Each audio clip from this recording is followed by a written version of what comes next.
Hey guys, അപ്പോൾ ഈ വഴുതന നമ്മുടെ വീട്ടിൽ പഴുത്ത് കിടക്കാൻ തുടങ്ങിയിട്ട് 2-3 ദിവസമായി. അപ്പോൾ അമ്മ പറഞ്ഞു അത് പറിച്ചിട്ട് വാ, നമുക്ക് വഴുതന ഫ്രൈ ചെയ്യാമെന്ന് പറഞ്ഞു. അങ്ങനെ ഞാനും ലിയയും കൂടെ ആ വഴുതന പറിച്ചു. അപ്പോൾ അമ്മ ദേ കഴുകി കട്ട് ചെയ്യുവാണ് വറുക്കാനായിട്ട്.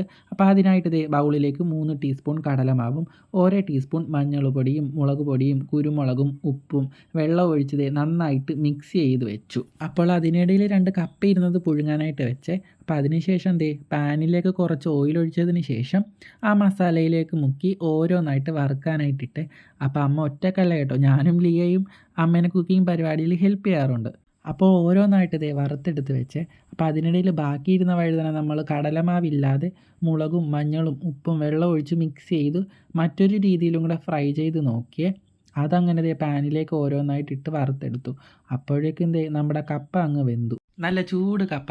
അപ്പോൾ ദേ മുളകൊക്കെ ചാലിച്ച് ഞങ്ങളെല്ലാവരും കൂടെ കഴിക്കാനായിട്ട് പോകുവാണ്. ഞാനങ്ങനെ വെജിറ്റബിൾസ് ഒന്നും കഴിക്കുന്ന ഒരാളല്ല, പക്ഷേ വഴുതന ഫ്രൈ എനിക്ക് നന്നായിട്ട് ഇഷ്ടപ്പെട്ടെ. അപ്പോൾ ഒരു ഈവനിങ് ടൈമിൽ ഫാമിലി ആയിട്ട് ഇങ്ങനെ ഫുഡൊക്കെ കഴിക്കുന്നത് വളരെ സന്തോഷമുള്ള ഒരു കാര്യം തന്നെയാണല്ലേ നമുക്കെല്ലാവർക്കും.